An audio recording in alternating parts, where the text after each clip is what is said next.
Bon, je vais résoudre cette équation-ci par deux méthodes. La première méthode va consister à la résolution classique d'une équation trigonométrique manuelle. Et puis après, je vais le faire par les vecteurs de Fresnel. Parce qu'il y a moyen de le faire par les vecteurs de Fresnel. Mais tout d'abord, je vais résoudre cette équation de manière classique manuelle. Et puis, je passerai à Fresnel.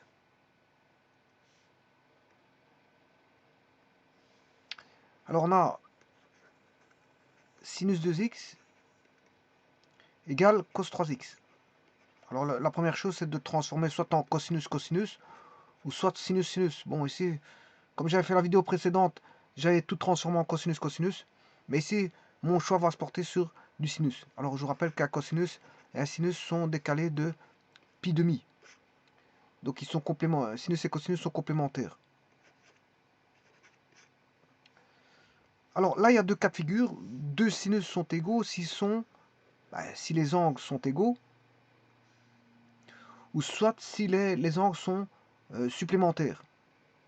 Donc, si les angles sont le sinus, voilà, soit les angles sont égaux entre eux, ou soit ils sont supplémentaires.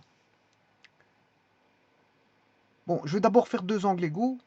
Pour deux angles égaux, je vais écrire 2x est tout simplement égal à pi demi moins 3x.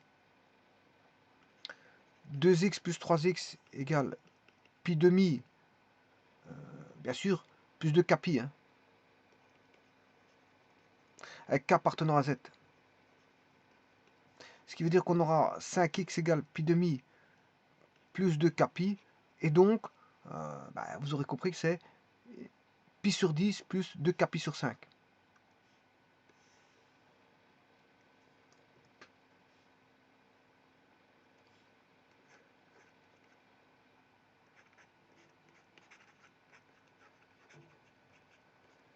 Avec bien sûr k appartenant à z. Voilà, ça c'est la première premier ensemble de solutions, provenant bien sûr des angles égaux. Maintenant, je vais faire la seconde ensemble de solutions provenant des angles supplémentaires.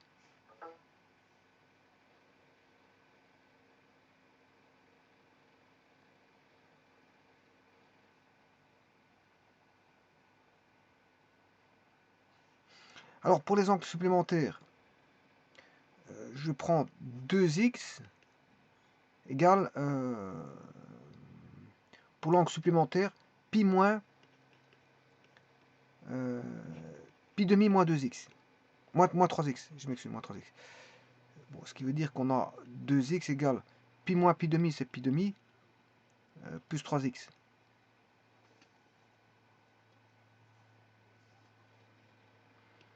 Donc on aura 2x moins 3x égale pi demi plus 2 pi. Donc ça qui fait moins x égale pi demi plus 2 pi. Donc x égale moins pi demi plus 2 pi.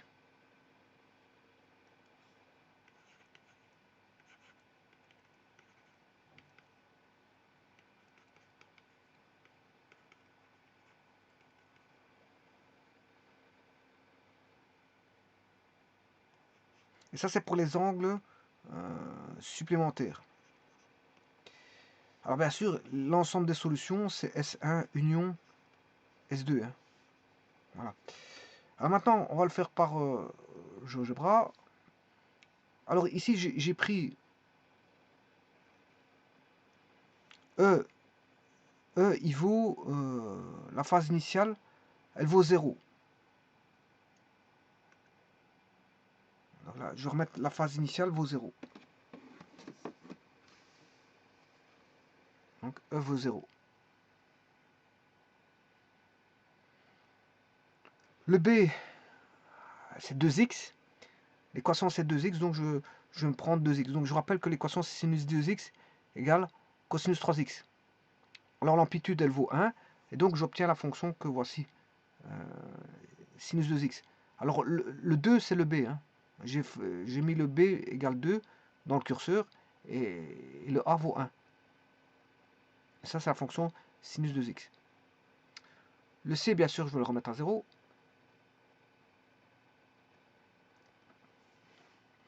Alors, si on met le c à 0, bien sûr, je vais avoir le point c, f de c pour la fonction sinus, qui est a. Alors, je projette sur l'axe. Hein. Comme ça, c'est toujours intéressant d'avoir sur l'axe 0 f de c. Voilà.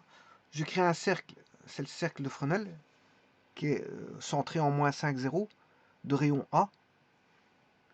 Voilà. Je mets le centre, moins 5, 0, et bien sûr le point 2 qui va suivre, voilà, le point D, qui est le sinus de 3x, qui va suivre, voilà, qui est moins 5 plus A, cosinus B, C, plus E, virgule, A sinus B, C, plus E. Alors le A, il vaut 1 ici, parce que j'ai réglé le A à 1, c'est-à-dire le rayon vaut 1.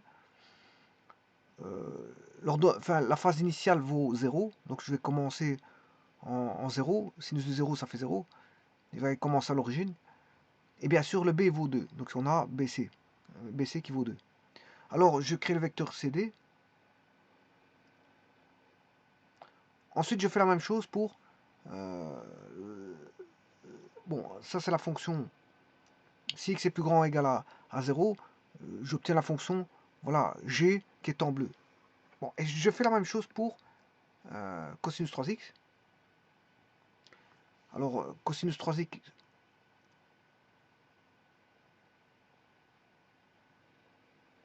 simplement ici, je vais mettre moins 5 plus sinus 3x. Bon, h est positif et je dessine la fonction cos 3x directement. C'est la fonction en orange.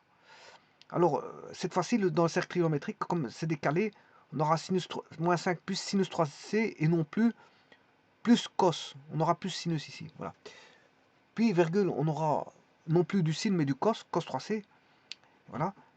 Et on aura un vecteur CE et l'intersection, l'axe avec le cercle, c'est moins 6, 0 et moins 4, 0. Voilà. Je mets l'angle entre CE, entre le premier vecteur qui représente le sinus et le second vecteur qui représente le cosinus. Bon, en attendant, j'ai plus besoin de la fonction sinus. Hein. Je ne l'ai besoin que quand elle est positive. Donc je vais retirer la fonction sinus, qui est ici. Voilà. Ensuite, je mets l'angle entre les deux vecteurs. Pour l'instant, il est à 90, c'est normal parce que sinus et cosinus sont décalés de 90 degrés. C'est simplement qu'ils n'ont pas la même fréquence, parce qu'il y en a un qui fait 2x et l'autre 3x. Donc c'est deux signaux de même amplitude, mais de fréquences différentes. C'est un petit peu ça. Voilà. Ensuite, je mets le point H sur l'axe qui va défiler sur la cosinusoïde, qui est C,3c, C étant le temps, voilà, que je vais faire défiler dans un petit instant à l'aide d'un curseur qui va aller de 0 à 10 et qui va revenir bien sûr en arrière. Et bien sûr, le point I qui lui va être la projetée, voilà, du point qui va se balader sur la cosinusoïde va être projeté sur l'axe Y. Voilà, et la fonction,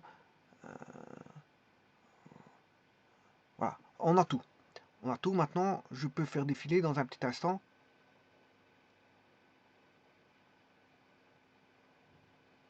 Hein. Je vais juste chercher le curseur C.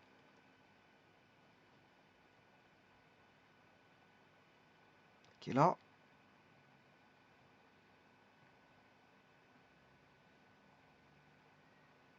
Et que je vais faire défiler.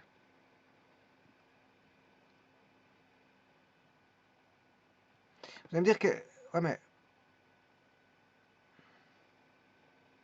Vous allez me dire, ouais, mais qu'est-ce que ça a à voir avec la résolution? Ben oui, quand les deux vecteurs vont se croiser, c'est l'intersection.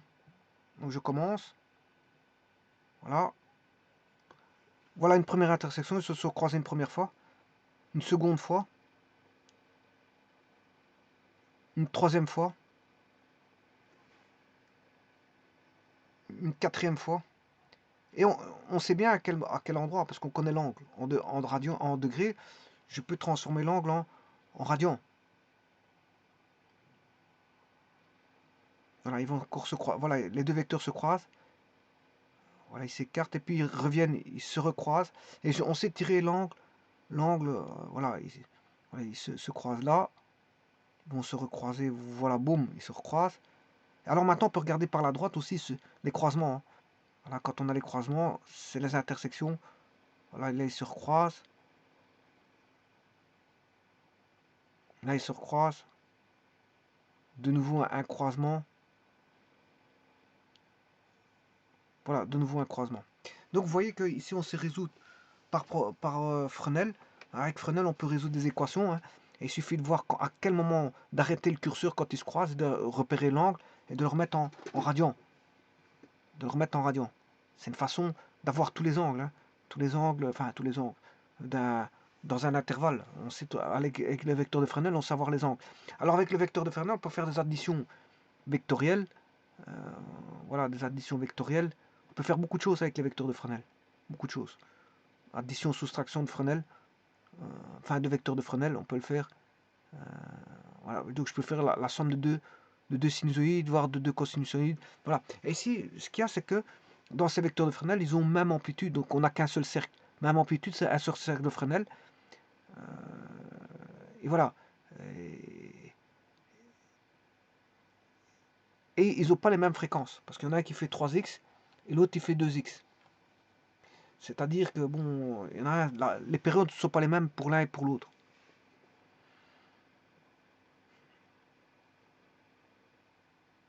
Et là, en fonction du temps, on voit bien là où ils se croisent.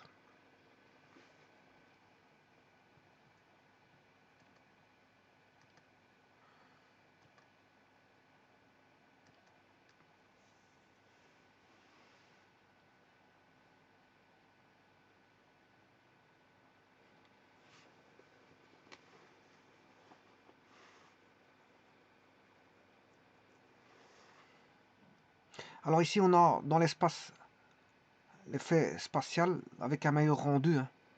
Parce que dans l'espace, bon, ils font des calculs avec des meilleurs rendus.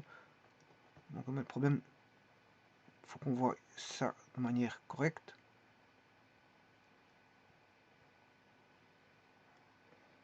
Voilà, avec un zoom.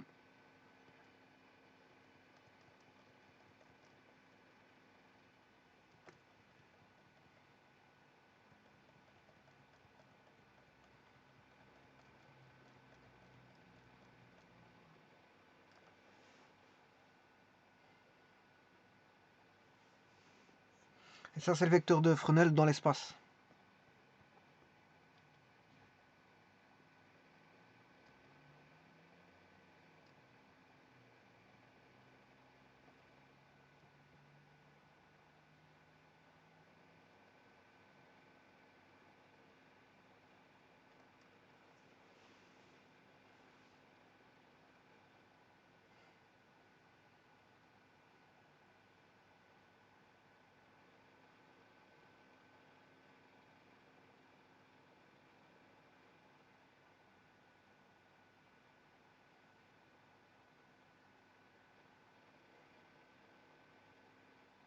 Je vous remercie.